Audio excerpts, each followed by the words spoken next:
Good evening. Thank you for being here tonight, and welcome to the Georgia Association of Black Women Attorneys General Body Meeting and Juneteenth celebration. We are, the Georgia Association of Black Women Attorneys, its mission is to nurture, support, and galvanize the power of Black women attorneys, advocate for women and children, and empower our communities. Our theme for this year is Rooted in Love, Power, and Justice. And tonight's event discusses the influence of art on social justice movements. We have a wonderful lineup of presentations for you, including spoken word, including dance, including art, as you can see. And then we'll have a panel discussion that follows where we'll have the artist and movement lawyer Molly Davis talk about how art and social justice movements move our communities forward. First up, we'll have Dr. Cynthia Neal Spence, who will ground us in the history of Juneteenth and in social justice movement before we get started with the rest of the program. Dr. Spence is an associate professor of sociology at Spelman College and director of the UNCF Mellon Fellows Program. Her interests in issues of higher education access, diversity, equity, and inclusion, service learning, criminal justice reform, gender role socialization, and violence against women frame her research, writing, community service, involvement, and public speaking. As director of the UNCF Mellon program, Dr. Spence creates, manages, and oversees a suite of future faculty development and faculty career enhancement programs for UNCF students and faculty. Under her leadership, students are groomed to enter the PhD pipeline, and faculty throughout the UNCF consortium are supported in their development as teachers and scholars. Dr. Spence also serves as the director of Spelman College Social Justice Fellows Program. The Social Justice Fellows Program is a living and learning community program that attempts to match students' intellectual interests with their social justice advocates' passions. Please welcome Dr. Cynthia Neal Spence.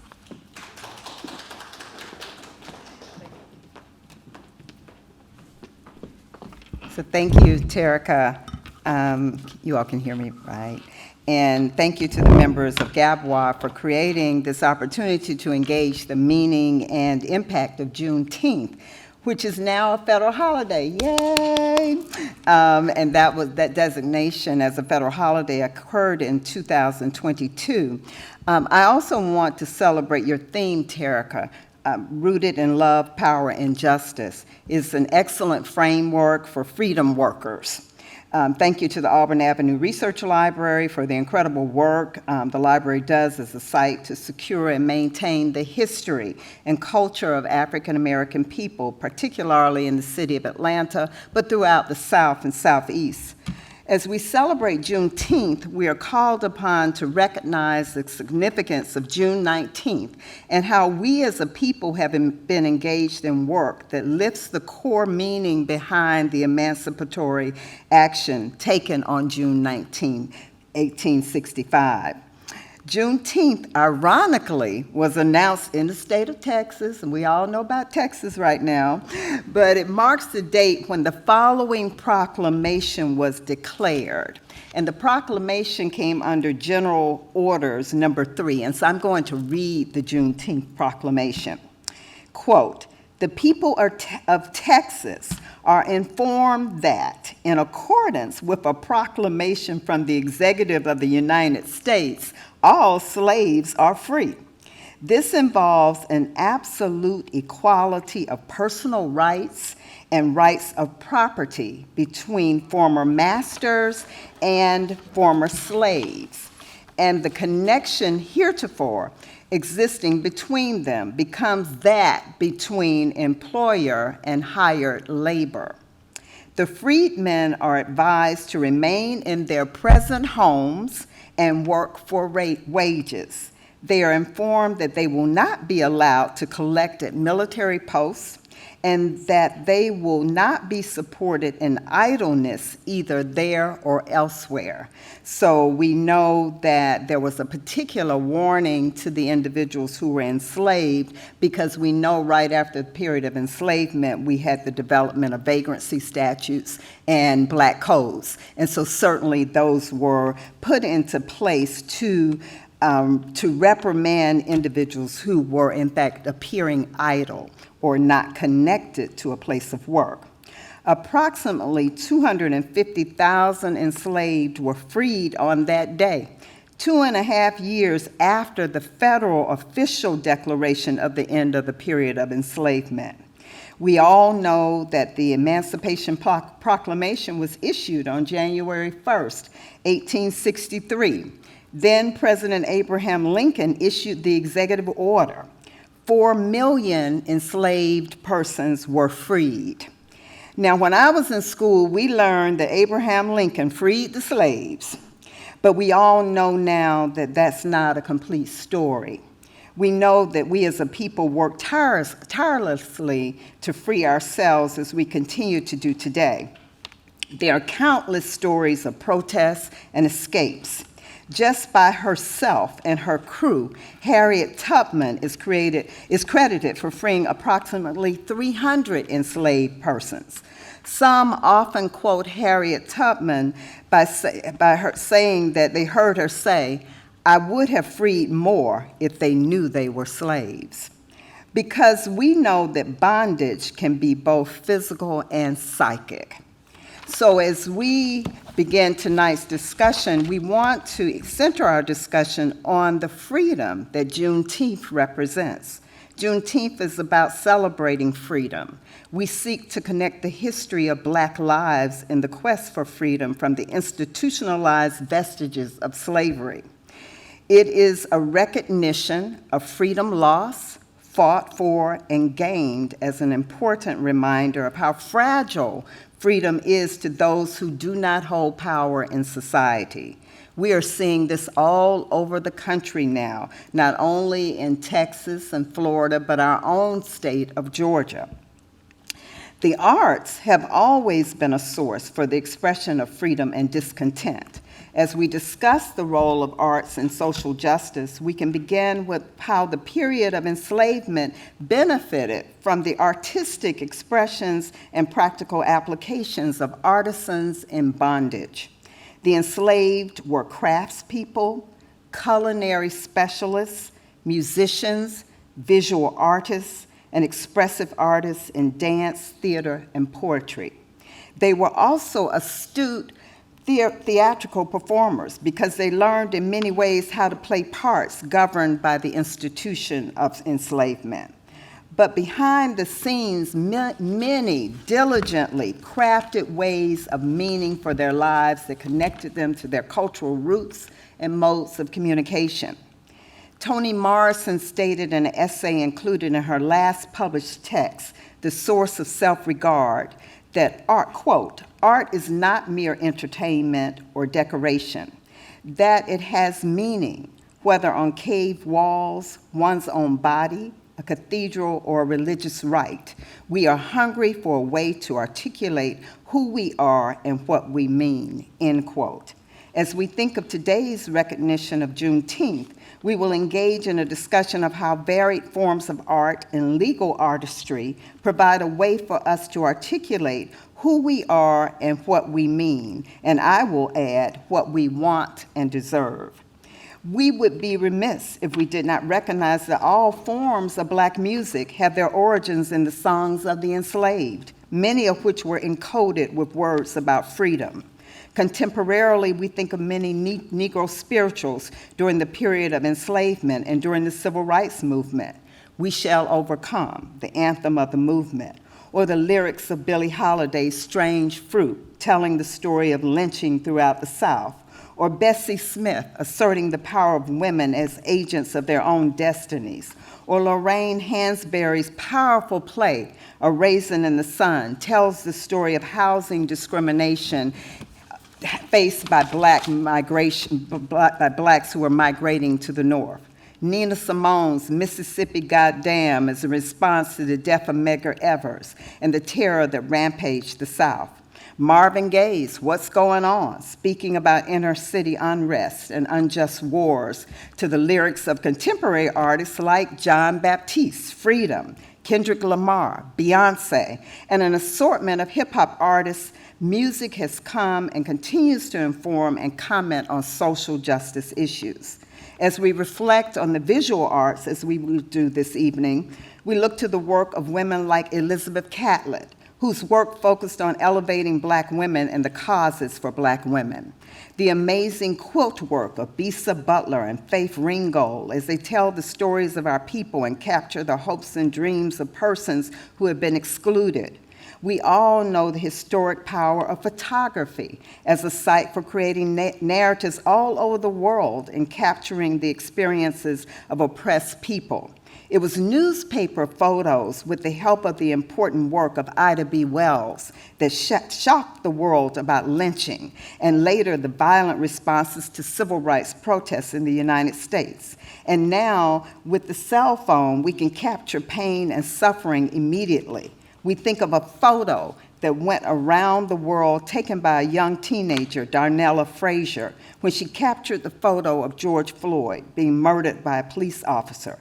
Without her photo, without her photography, would the movement have been as powerful? Lastly, I want to lift the work of Black performance artists, our poets and spoken word artists like Connette, who we will hear from later, place our histories and our present circumstances in rhyme with rhythmic beats. Whether we examine the impact of such artists in the theater, dance, or those who so eloquently share the art of spoken word, we must honor how they have historically used their bodies, scripts, and voices to tell the stories that needed to be told about the condition of marginalized people. When I think of dance performances or theater performances, artists like Spelman's own Julie Johnson, who recently created a piece focusing on the experiences of Black women incarcerated in the state of Georgia in the early 20th century. I also think of a very recent work of one of my Mellon mentees, Julius Fleming, in his book entitled Black Patience, Performance, Civil Rights, and the Unfinished Project of Emancipation, as he chronicles the role of Black theater groups in the South before and after during the height of the civil rights movement.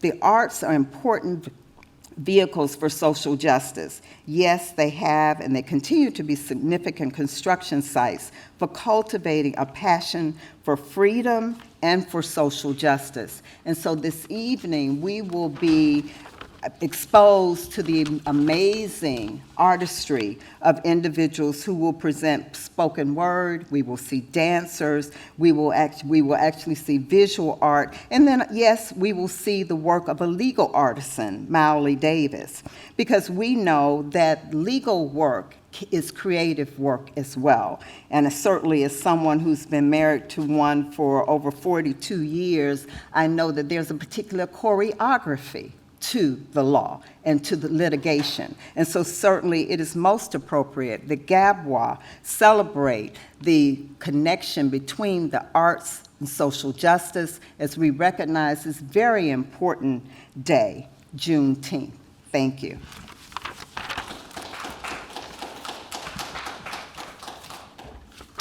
And do I need to bring Connette up? Okay. And so now we will hear from Connette King, a recent Spelman College graduate.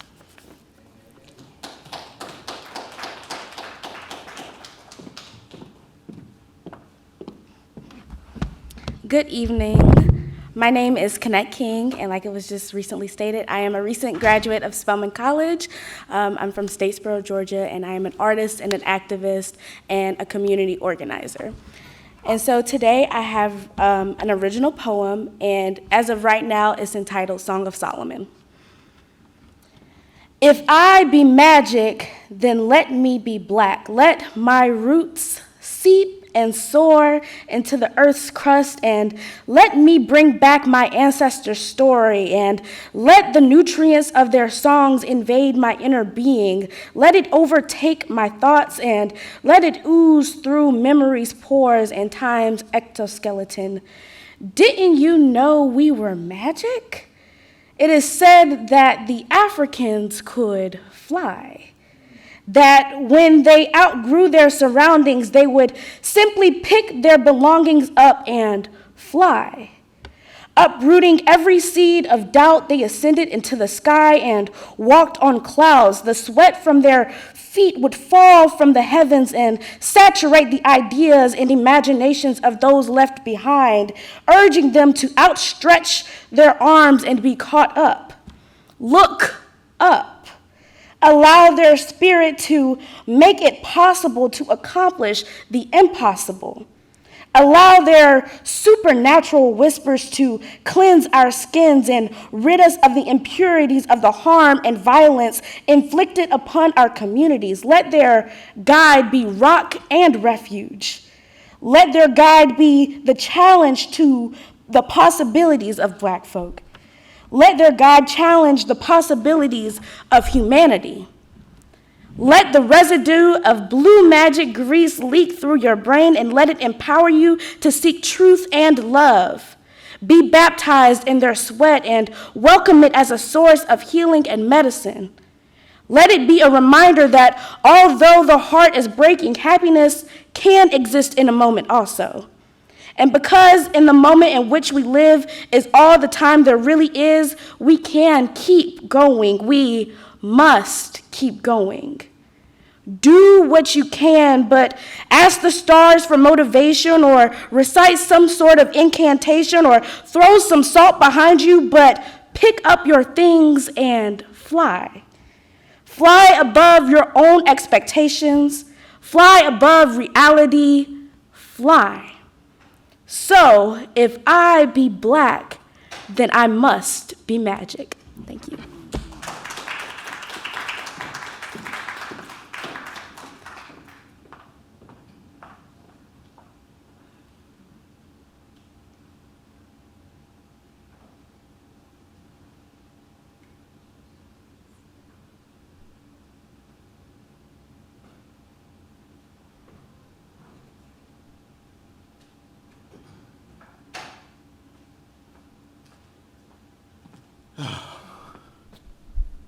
Can y'all hear me? Okay. Hey, my name is Fabian Williams. I'm an artist, muralist, sometimes an activist, and I guess I'm here to talk about this piece here. So I did a series called Marvel Us about how if in real life we had X-Men or mutants, you know, for those that don't know, the X-Men is based on the Civil Rights Movement. If you know who Magneto is, Magneto was Malcolm X, Professor X was Martin Luther King Jr. And so I like to play with the idea of if we could pull those people out of the comic book, who would they sort of like morph into? So I believe this is one of the first pieces I did, and I used Iman, and because she's Somalian, I made her Storm. Storm was this goddess-like character who could summon lightning and, you know, do stuff with it. I also did Prince as Doctor Strange, James Brown as Vision, because, you know, he had the vision of funk, and let's see who else. Magneto as Malcolm X as Magneto X, and Martin Luther King Jr. was Martin X.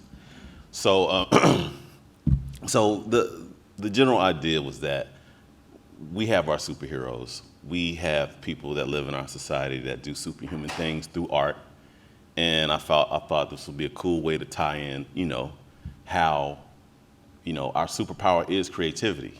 Like if you think about the ability to pull something out of nowhere and then make it happen in real life is a sort of a form of magic, you know, manifestation. Magic is just you imposing your will upon this reality, in my opinion.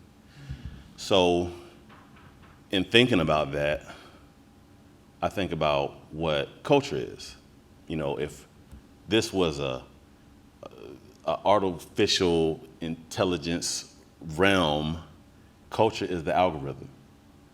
Culture creates the standards for beauty, what you do when you idle, what clothes you wear, what you say, what's the value of a woman, what's the value of a man. And art gives you all the nodes to tell you how you should feel about those things. You know, when you're riding down the street and you see a young person rapping to themselves, doing like this, that has been told to them through videos and music. This is what you do. This is how you present yourself. So imagine if we just took control of it. Now, we already did take control of it. That's what hip hop was. Notice I said was, because it's not the same anymore. It's been, I was just saying this earlier, it's mutated into trap, into drill. I mean, regular hip hop is still here. You know, you still have your your b-boys and your DJs and your rappers, your dancers, your writers, your muralists. I'm a street artist. So the elements of it are still alive, but what popular culture pushes is just separate from what the original founding of hip hop is. So I'm 47 and I'm like looking at it change, and I'm just expecting something new to emerge from it. You know, like the only change is constant. Ain't nothing new under the sun. This has probably happened before. I'm just looking forward to the next iteration of it. And I'm hoping we learn the lessons of our past generations before AI is introduced. You know, I feel like we're in a very exciting and terrible time. You know what I mean? It's like all these things are happening, and you know, technology is sort of like equaling the playing field while at the same time destroying it. And the conversation I'm pushing to my colleagues and just creative people in general is, you know, it's time to take control of the steering wheel, because once you introduce automation, you know,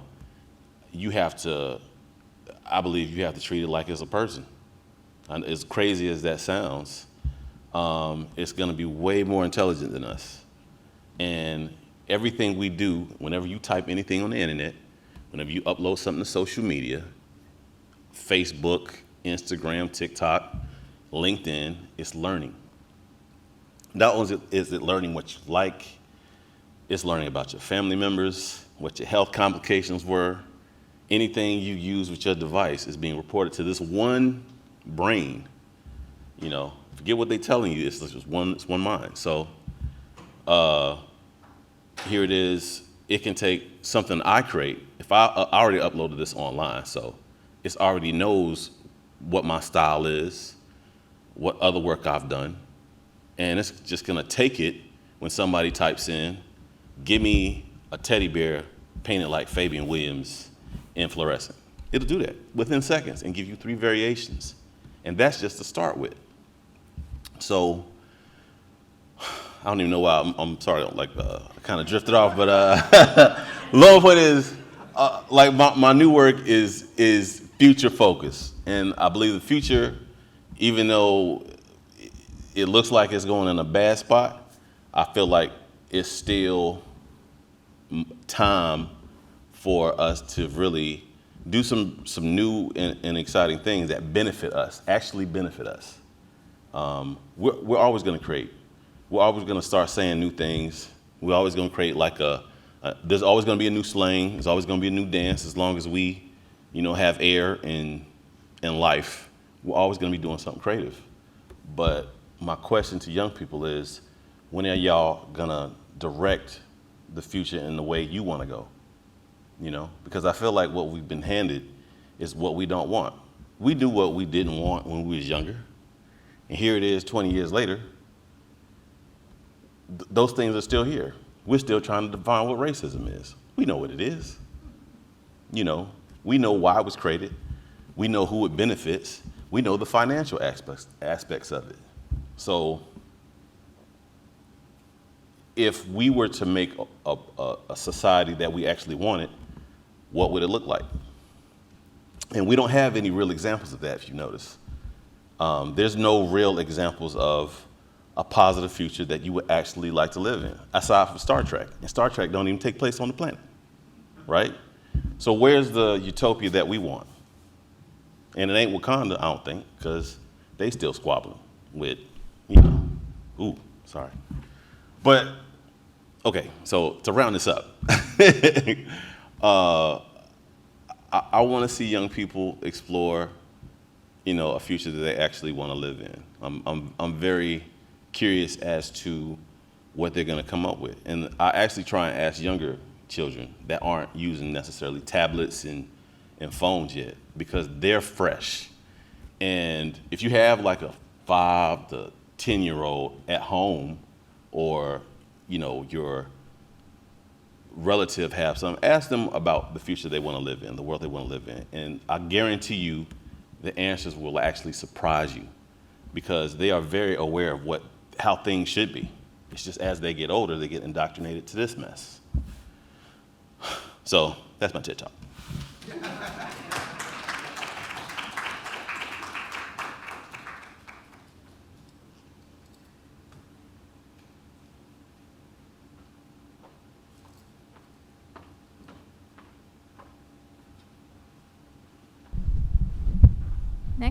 Next, can you hear me?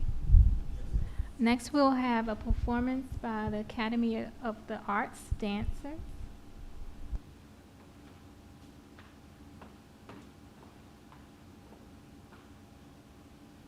Oh, freedom. Oh, freedom. Oh, freedom over me. And before I'll be a slave, I'll be buried in my grave and go home to my Lord and be free. Oh, freedom. Oh, freedom, freedom. Oh, freedom. Oh, freedom over me. Over me. And before I be a slave, I'll be buried in my own grave and go home to my Lord and be free.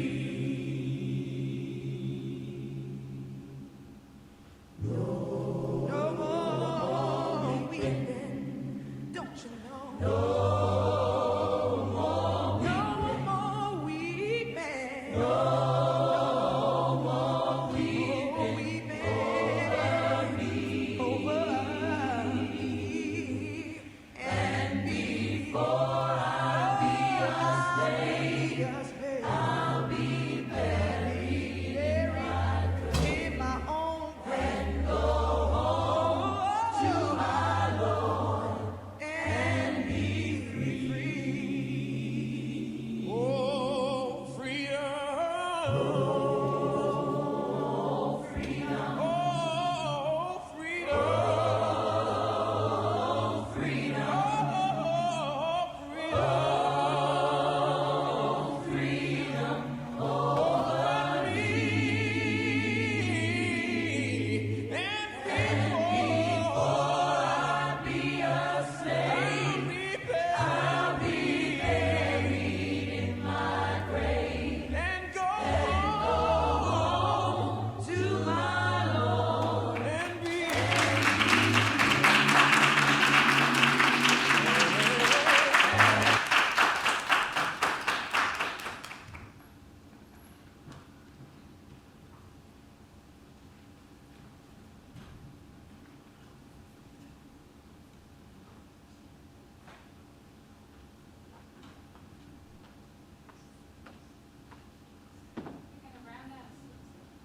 We're going to round out our program with a panel discussion with some of our artists, and Dr. Spence will lead the discussion for us.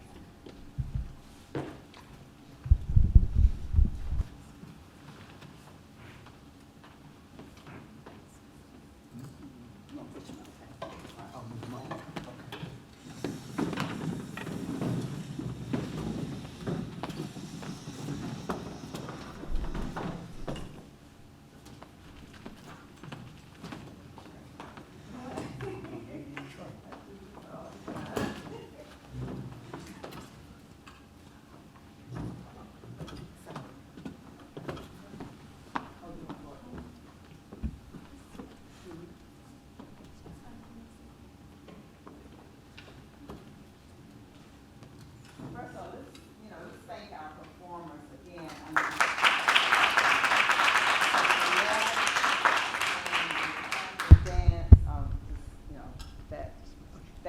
Thank you, because that's what we're here to talk about tonight in terms of arts and social movements. And I think your mic needs to be turned on. I'm a teacher, so I have a teacher's voice. So, okay, so arts and social justice and artistry and social justice. And so I think the first question that I want to ask of each of you is, as you are thinking about historical movement artists, and I'll ask this to the performing artists, as you're thinking of some historical movement artists that you look up to for inspiration in your work, who are they? I mean, are there certain ones that you've watched their work and you said, that's, that work really resonates with me, and I want to be in that same space? You want to start with you, Connect? I'm not sure if you can hear it. So, not necessarily poets. Well, a poet that I really look up to is James Baldwin, and I love his work. And along with him, I also try to root and center myself in the works of Zora Neale Hurston and her anthropology work and her ethnographic work in the Low Countries of Georgia and Florida and working in Alabama. And I really look to her writing and her style of writing and her authenticity when it comes to the language of Black people and how that's translated across the entire United States and internationally, and what that looks like. So, yeah. Good evening. When I think about inspiration in music and how it connects to my art and those people I look to, I think about my ancestors, those known and unknown. When I think about the charter generation and those people who created the spirituals and blues, I begin to think about my own family. And my family in ways where some people are like, you turn that music off, that's the devil's music.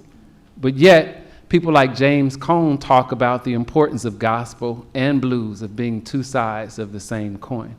And whence comes the charter generation that sang the spirituals, when they sang based on something that Western academics call blue notes. When you hear grandma in the kitchen going, that's cultural, right? There's someone in Sweden that's moaning in a totally different tonality, and they're referred to as blue notes. But these are notes that belong to a West African tonal system, And they survived the journey of the Middle Passage. They're found in the spirituals. And when I think about slavery, colonialism, and Jim Crow, I think, who had the free time? White planters and their families. Where's the music that they created with that free time? Go into the parlor and create something. There's no music that the world takes notice of that comes from that particular group. The minstrels came out of that, but we know that that was derogatory. However, when we look at the legacy of music that our ancestors created and think about the unyielding spirituality and the unyielding creativity, as Fabian stated, that's our superpower, this creativity.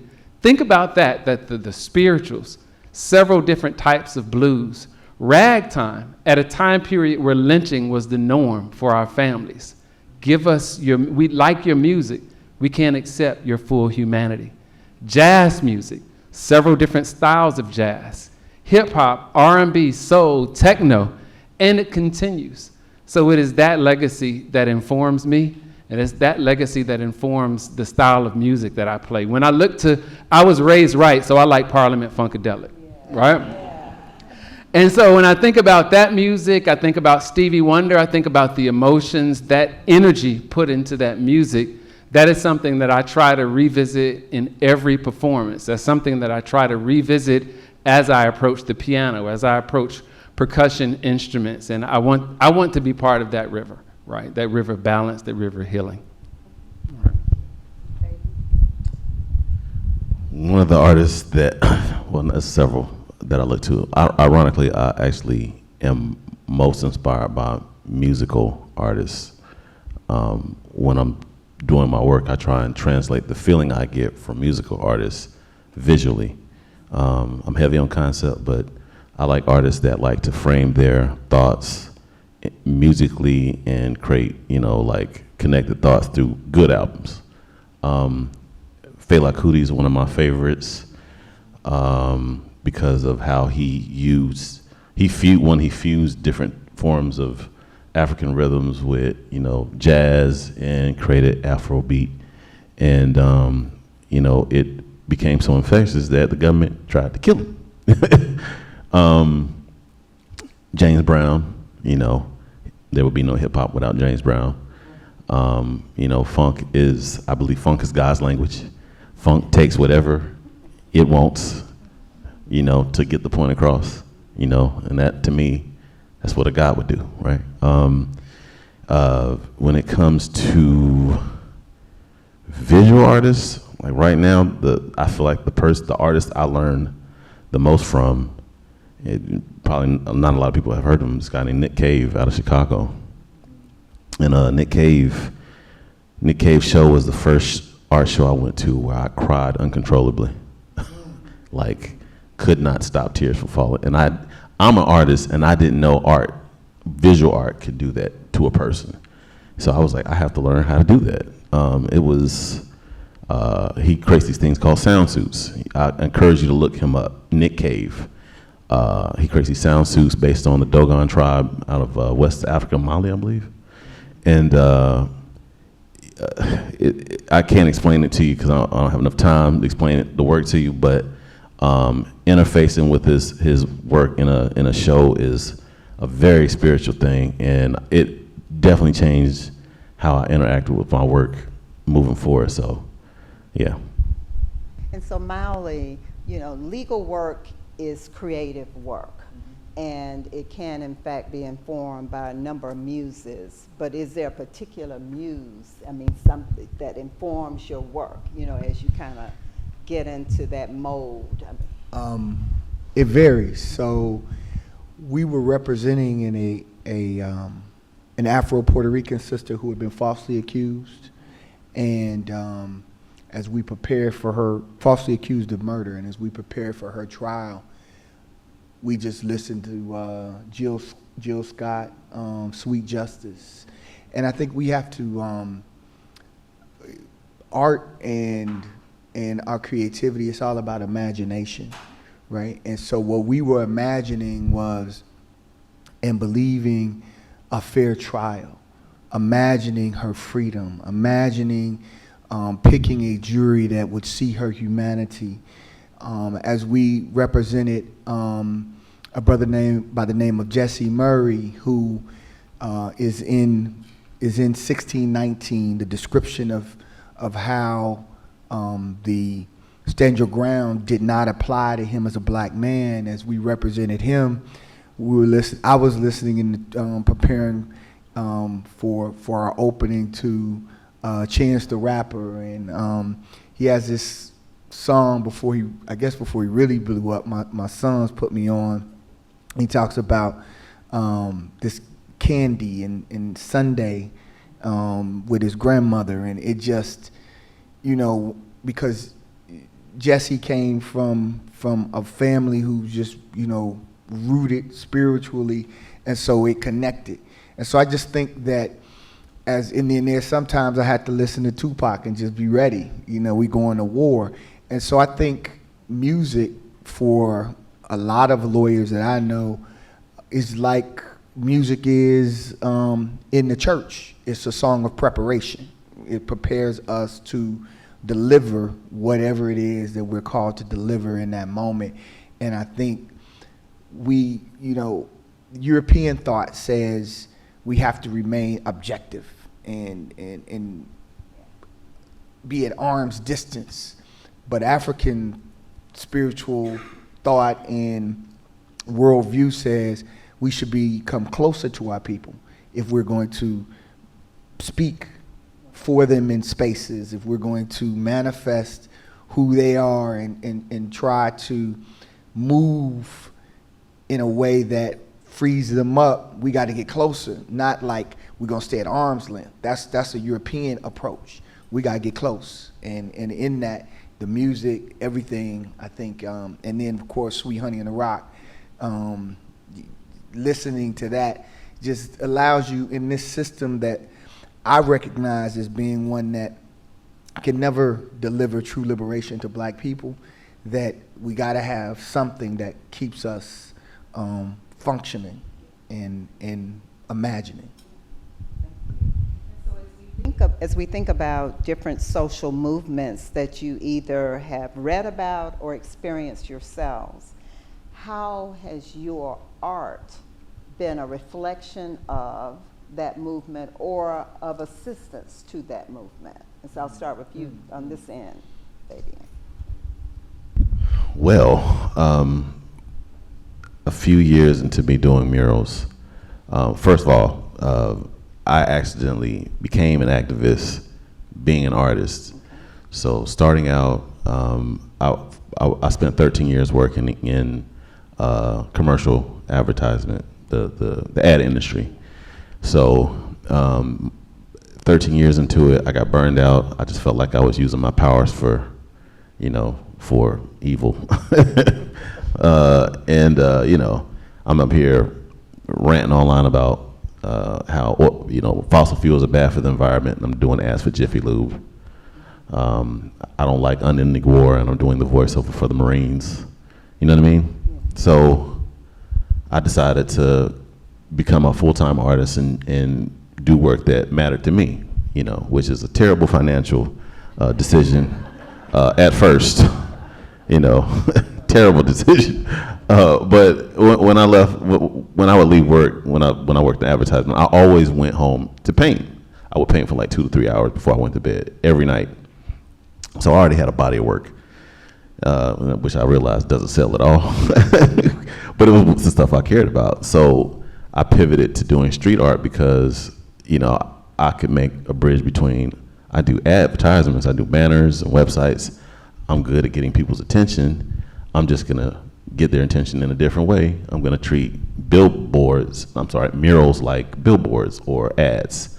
You got traffic cameras, cars, children, crime. All these things are happening as you walk in or driving down the street.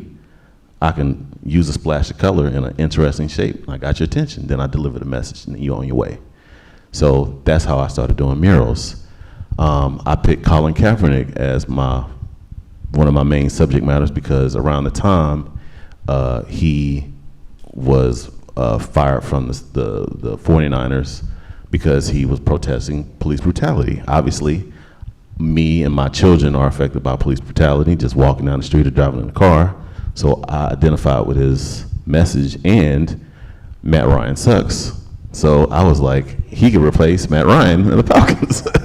He's a better quarterback. And even if he's a terrible quarterback, symbolically he aligns with the civil rights legacy of Atlanta. So I was like, this is a perfect storm. Unfortunately, he had the same jersey as Mike Vick. Well, what are you gonna do? It's 7. 7's God's number. So I painted a mural of Colin Kaepernick. It became a landmark until Super Bowl in 2018, I believe. And they demolished the building 2 days before the Super Bowl on the first day of Black History Month. And so that was a shock because the building was already burnt out. They could have just painted over it, but I feel like the point was to destroy the body or destroy the image. And what happened was a couple of days later, on February 3rd, 7 artists helped me paint murals of Kaepernick around the city, and then we called it Kaffir Bowl, and it ended up getting more impressions online than the Super Bowl actually did. And I assure you, I had no money to do any of that. You know, so, but I felt like it all came about because I just followed, you know, my heart. And, you know, also, by the way, the reason why there's so many murals in Atlanta is because we had to sue the city because they had this thing called the Public Arts Ordinance, where visual artists had to report in a mural that they were gonna do or did, and if they didn't, they get this $1,500 fine. They just dropped this ordinance out of nowhere, and this was to lead up to the Super Bowl. So what they were trying to do is control the narrative of the murals before the Super Bowl got this, like 2 years before, and me, Peter Ferrari, Yo-Yo Farrow, and this lawyer got together and sued the city. We won, and that allowed artists to basically paint murals as they were, you know, they want to, as long as the building owners agreed with it. Thank you. Okay, sure. I attended Tuskegee University in Alabama, right? Oh, that deserves an applause, Doctor. And while attending Tuskegee, I had a band that went down and worked with attorney Rose Sanders. I don't know if you all know Rose Sanders. There was a problem in the educational system called the leveling system, where black students could be in the same classroom as white students, and they would be encouraged to go and do remedial work or not pursue higher education. So we played protests that were related to that movement in Alabama. Upon graduating Tuskegee, I came to Atlanta, and I got a lot more intentional about the kind of music that I played. So Fela Kuti became a bit of a muse, who Fabian mentioned earlier. I've also, Fela Kuti went to LA in 1969, and he met up with a sister who was in the Black Panther movement by the name of Sandra Isidore. Sandra Isidore is the one who politicized him by giving him books on Malcolm X, on Marcus Garvey, and gave him a bit of a political education. And his music went from being just this social music that was more something called palm wine or high life music about just gathering in clubs and drinking, to music that began to uplift African people. He considered himself a Pan-Africanist from 1969 moving forward.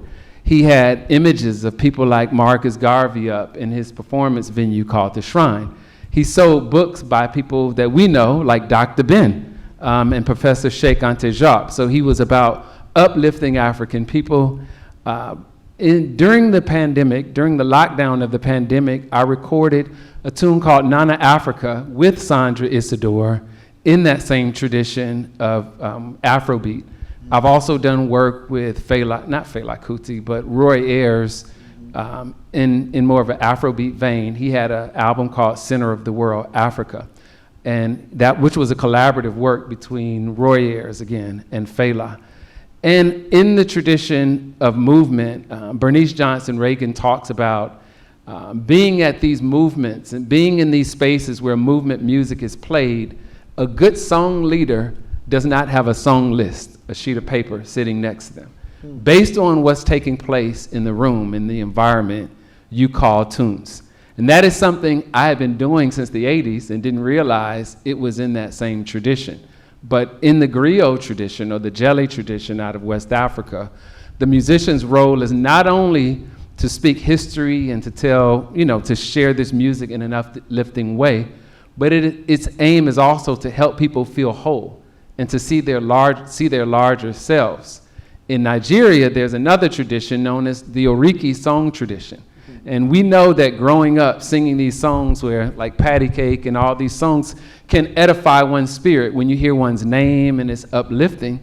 But this tradition is built into families. It's built, meaning stay away from this food, it will cause you harm. Don't travel into this area because it will have negative impact. And so when I think about that, I find beauty in that. And it pains me to see the absence of that in parts of the diaspora. So it is my intent to fill that gap with that music. And of course, I'm not the first one to do it.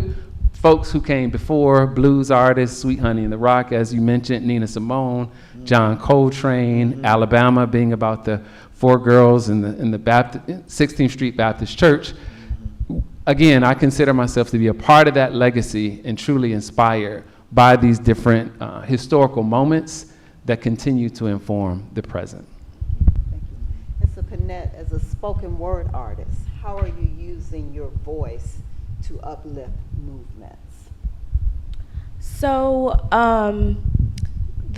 last fall, I took a class at Spelman called Politics of Black Poetry, and we learned about the Black arts movement and Amiri Baraka and Sonia Sanchez and all of these other Black artists during that time period. And this past semester, I had the privilege to take Harlem Renaissance, and we learned about the Harlem Renaissance movement and the sexual liberation that they expressed and the womanist theories that were presented and things like that. And so for me, I think it's important with how I frame my language when talking about certain things, and also making sure that these stories are being told and recorded. An older cousin of mine said that we're oral people, so if you kill the elders, you burn our libraries. So it's important for us to go and sit at the feet of the elders and write down these stories and record them and preserve them and make sure that they are readily available to us for us to gatekeep.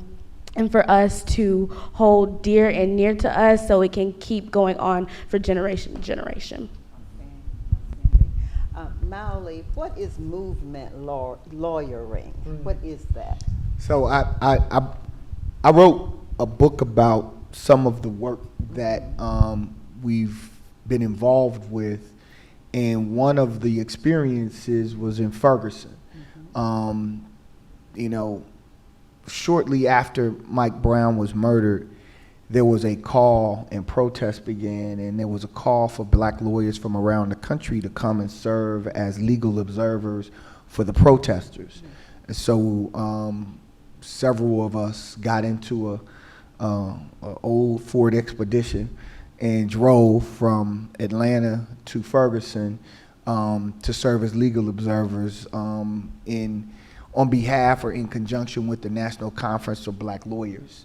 And so when I think of that work, I think of NCBL, I think of Chokwe Lumumba, I think of black radical tradition of lawyering, obviously the National Lawyers Guild, but the NCBL was really born out of the Black liberation movement as the legal arm to fight in the representation of political prisoners, as Sister Terry has done.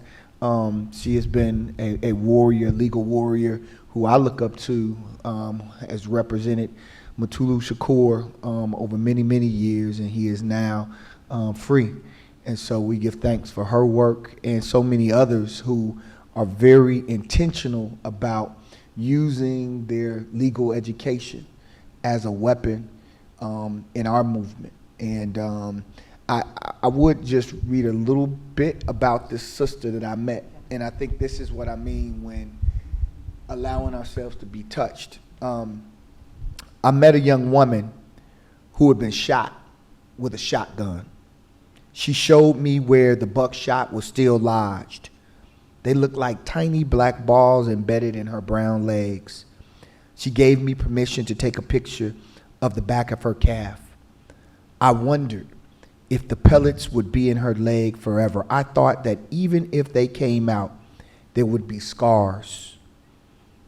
My mind was racing frantically about her future, about what she would say to her future husband or partner about the pellets, the scars, or whatever evidence was left that she had been shot. I wondered if she had children when she got older, if their children would run their tiny little fingers over the back of mommy's legs and ask, "What happened? would her children cry for her like I cried within, because this system had scarred her simply because she dared to stand up. So it was moving to see this sister she was a young lady and was just out there, and the way that encounter wrapped up, because they had a church they had turned into a community sanctuary. The way that encounter with her wrapped up was her walking away, going back out into the street to protest, and turning and saying to me, we got to stay out here. We can't go back in. And so that's where I think artistry, movement lawyering, we draw from that spirit, that resiliency, that determination. And I think that's the power. And so as we think about, this occasion, we're celebrating Juneteenth. We're doing it and being hosted by GABWA, an organization that is looking at the uplift of Black women lawyers. And so first I want to congratulate Terica and others who planned this. Again, we want to give them a tribute.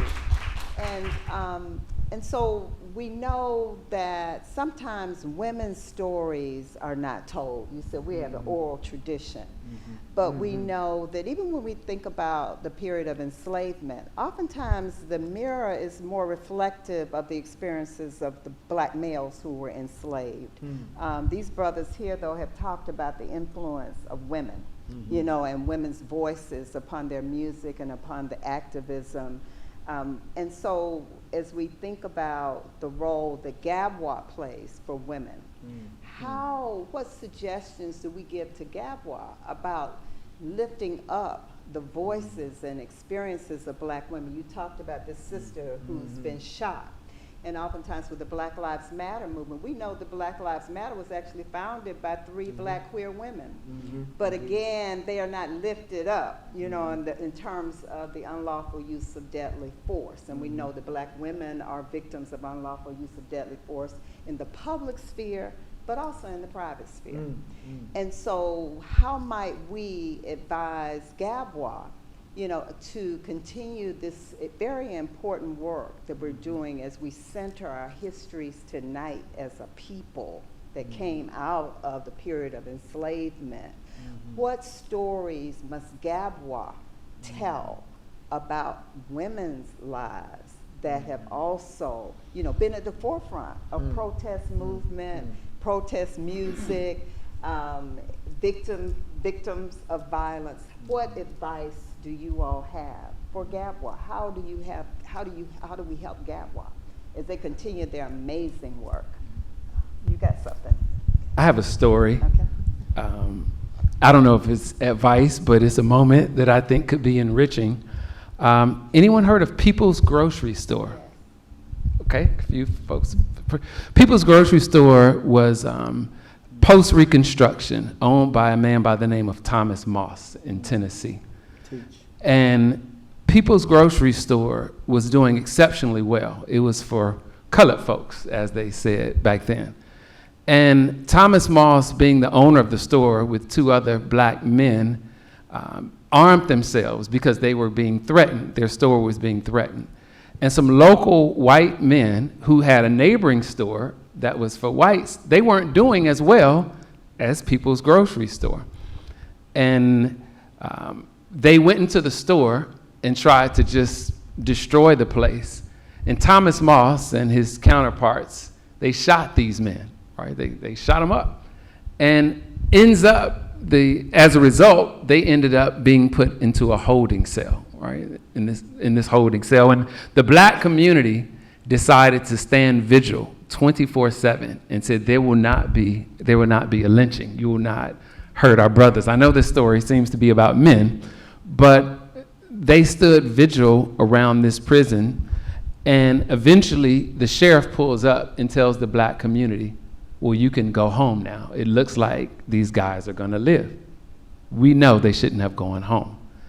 Once they left, once the community left, Thomas Moss was killed, right? Eventually killed. And Thomas Moss was a close friend of Ida B. Wells, right? And this story is the story that sparked her anti-lynching campaign.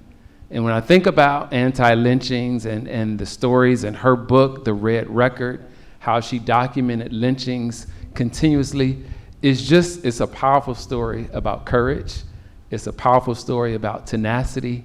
And then I think about the music that was popular at that time, which is ragtime. It's emerging to be this very, very hot music, originally created by teenagers. But then Scott Joplin's mother knew how to play the banjo. His father played the violin, and they gave him inspiration. But America was going crazy over that music while these lynchings are taking place simultaneously. But the amount of courage, when I think about Ida B. Wells, to travel throughout the country and to speak against lynchings, and of course, the song made popular by Billie Holiday, Strange Fruit, we could tie that story. Just some moments to remember. And she lessons. was hunted. Right, absolutely. That's the only reason why I know the story, because I know Ida B. Wells, but she was hunted. And she also was speaking out against sexual assaults against black women throughout that time as well. And so as we think about even memorializing people like Ida B. Wells, when you go down to the Montgomery exhibit, many of you may have gone, and where there's a beautiful, well, how can you say it's beautiful? But it's a, it's a powerful representation Very, very powerful, of yes. lynching. Yes. But my husband Harold can tell you, I was there and I kept saying, "Where's the marker about Ida B. Wells? She's the one who did the counting. She was the quantifier of this."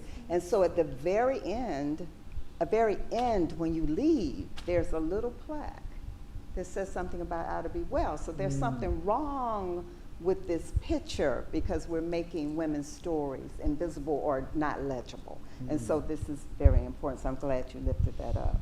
Did you want to say something? Art controls people. People control culture. Right? Am I saying that right? Art controls people. Yes. I'm sorry. Art controls culture. Culture controls people. So if you want to see women lifted up in the proper status that they should be, start with art class with children and drill it into their heads and let them create images about their mothers, about their sisters, about their aunts. And they're just, and if you encourage that and you feed them that as a creative inspiration as they get older, the paintings will get bigger, the statues will get bigger, the monuments will get bigger. It's really kind of that simple. Like, you have to feed them positive images. You might have to take away the tablets and the phones and the iPads, because honestly, I feel like I don't think it's good for children, and it's not good for us either. But the art is what's going to dictate how we treat women, how we view them as a necessity. Nobody's getting here without a woman. At least right now, So, like, if you think about it from a science fiction point of view, women have time machines in their bellies, and people just come through them. Who knows where they come from, right? And they end up here, and none of it happens without a woman. So if you teach that to children and how important women are to societies, when things start happening with the women, societies fail. When women don't have education, societies fail. The homes go to ruin. Men become crazy. We go insane without women. Insane. So knowing that, you pour that into the younger creatives, and you'll have a positive outcome in about 20 years. There were two things that I'm thinking about, and Fabian addressed: finding ways to amplify the voices of black girls. My wife Jane is doing her dissertation work around a concept by Bell Hooks called home place, of creating this safe space for black adolescent girls in predominantly white middle schools. And so she, of course, you know, y'all's impact, she's got me thinking. But one of the things that we did with the Black Man Lab, because our work has been intentionally focused on young black men. And when I finished the book, we said the way to get young people to read it was for them to create music. But you can't create music without sisters. And so one of the most powerful songs on the album, and I'll pass these out, you can scan it, all of the young people created the music. And one of the most powerful songs is this sister singing about we had an experience during the George Floyd uprisings here in Atlanta where black men went out and put on T-shirts that said, "We love y'all too much." And we were just trying to protect the young people from the police violence as they were protesting. And so the song is "We Love Y'all Too Much." And she just, when she sings it, it just is so moving. And so I think finding ways to create or provide creative space for sisters to you know, project and give that voice. And then one of the other things that has been very powerful, and we love for you all to come to the city of Decatur, is when the Confederate monument was removed, and that real push started in 2017 after Charlottesville and after Virginia, but doesn't happen until George Floyd, and people are just protesting in Decatur, and this Confederate monument is just being defaced. And so through some creativity, they said it's a nuisance, so they removed it. They also removed the cannon that was used to remove the Muskogee Creek people, to push them off the land. So we were able to liberate that space of these white supremacists. But that wasn't enough, right? Because we're talking about art. One of our co-chairs in Beacon Hill Black Alliance, Fanta High, helped bring a artist to create a futuristic statue of a sister, and the name of it is What Sonia Said. And it's based on a poem that Sonia Sanchez wrote called Catch the Fire. And this powerful statue that is in the historic Beacon Hill community where black folk lived before they ran a martyr through there, before they changed the names of streets, in that what we call sacred space, there's this futuristic black woman, and we don't know if there's another futuristic black woman statue anywhere, but it is in Decatur. She's got fire coming out of her hand, and it's entitled What Sonia Said, and it's, you know, Catch the Fire. So encouraging that kind of sisters, young women, seeing a future that looks like them and looks like us not just surviving this ma'afa that we're experiencing, but flourishing and creating. Everything that I was about to say has pretty much already been said. I have a friend who just graduated from Clark Atlanta University, and she was also a Mellon's Fellow, and she did her research on black girlhood and the importance of their experiences and what their experiences mean to our movements. And so I think it would be important to invest in black girls and kind of see what it would be like to imagine what a world would look like with us and without us and our impact. I think it was last fall also, students allied in the movement for justice, we caravaned to Statesboro, Georgia, for a hearing for Mark Wilson, who's a wrongfully incarcerated black man in Southeast Georgia. And although there were many students in the AUC that came to our initial meetings and wanted to help with the movement, almost all of the students that actually went were women. And so thinking about what it means for women to carry these movements and for us to be the foundation of the liberation for all people ultimately. So investing in Black girl childhood and their liberation. Now, Black Girlhood Studies, and we have a Justice for Black Girls cohort at Spelman College. So just really important. Again, as we think about, the important work, Terica, that you all are doing, we just want to thank you for bringing us together to talk about the arts and to have these amazing artists and creatives here to share their work, but also to prompt us to begin to think about, well, what do we do as a people coming out of a history of bondage? And at this particular socio-historical moment, we cannot be asleep, because we know that people in power can control our destinies. And so Juneteenth came 2.5 years after the Emancipation Proclamation, because there was no way for those people to know what was happening. We didn't have cell phones, right? There were not even telephones. But again, what we know that the powers that be are always thinking about ways to actually disenfranchise us. And so we're seeing it now with reproductive justice, we're seeing it with voting rights, we're seeing it with housing segregation, with redlining. And so again, there's so many issues that we all should be concerned about as we center our ideas and our activism around freedom, seeking freedom. So we thank you for giving us this moment to share. And thank you to each of our panelists. So let's give them all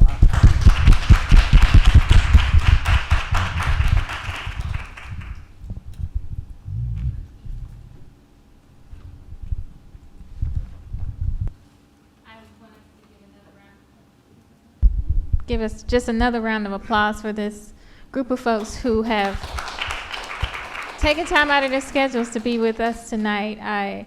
When I envisioned this program, I believed in it. I was excited for it, but I didn't know what to expect. And it has been more than I could have imagined. And I really thank all of you for making it that for us. And I want to thank Regine Bray, who I said, hey, this is the vision. How can you help me make this happen? And she went right to work. And so she could not be here tonight, but I really want to pay tribute to her for helping to make this possible. Also, I want to give a shout out to the Auburn Avenue Research Library. Every time we call them, they say yes. They have been so supportive of GABWA, of the Black community, and we cannot thank them enough. That image on the screen, we did not create. Mr. Mars Gardner and his team just came up with that for us. And that's the kind of level of love and attention to detail that they put into the work that they do. So I really want to be thankful of that. And thank all of you for giving us the ideas about how we can continue to lead forward for Black women lawyers, but also for empowering our communities. We have some exciting events coming up down the road. In September 21st, we're commemorating the 1906 Atlanta race massacre. We're having a program at Emory University School of Law to talk about that. And one of the things we will talk about is the role of women in that. And we are also having I don't want to say empowerment summit, because what I really want to call it is a power summit, where on November 10th, where we are going to have powerful women from across the nation come and talk about harnessing our individual power as we build collective power to create change in our communities. So stay tuned for all of those programs that are coming up. But really, thank you. Thank you all for being here tonight. Thank you for everybody who watched online. This is a program that I won't forget in my GABWA history, and I really appreciate you for sharing everything that you shared, but also giving us some blueprints for how we can move forward.